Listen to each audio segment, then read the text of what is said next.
এই যে তরুণ যুবক ভাই আমার, দাড়ি উঠতে লেগেছে, দাড়িটা যখন থেকে উঠতে লেগেছে তখন থেকে যদি সে কন্টিনিউ করতে পারে, দাড়িটাকে কখনো যদি ব্লেড না লাগায়, কখনো যদি দাড়ি শেভ না করে, সে ইনশাআল্লাহ অন্তত পক্ষে দুষ্ট নারীর ফিতনা থেকে সে বেঁচে যাবে।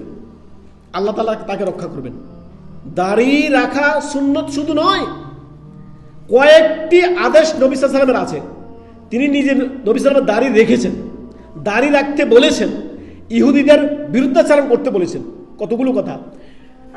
সহিহ আল বুখারী মুসলিমের হাদিস, বুখারীতে হাদিসটি, সহিহ বুখারী মুসলিম হাদিস হচ্ছে ইবনে ওমর রাদিয়াল্লাহু তাআলা আনহু থেকে বর্ণিত। তিনি বলেন, নবী সাল্লাল্লাহু আলাইহি সাল্লাম আমাদেরকে দাড়ি রাখতে বলেছেন, খালিফুল মুশরিকিন, মুশরিকদের বিরুদ্ধাচরণ করতে বলেছেন, মুশরিকদের বিরুদ্ধাচরণ করতে বলেছেন। যুবক তরুণ বয়সে দাড়ি সে রেখে দিল। আমাদের দেশে দাড়ি রেখে দিলে মুরব্বি হয়ে যায়। ইন্না লিল্লাহি ওয়া ইন্না ইলাইহি রাজিউন। আর আমাদের কাছে এমন এমন প্রশ্ন আসছে যেগুলো আপনি চিন্তা করুন। মা বলছে তার সন্তানকে যে তুই এইমাত্র কলেজে গেলি, এখনই তুই যে দাড়ি রেখে দিয়েছিস, তোকে দেখতে তো আমার বাবার মতো লাগতেছে। নাউযুবিল্লাহি মিন যালিক। এ হচ্ছে মা। এই মায়ের সন্তান ভালো হবে কিভাবে?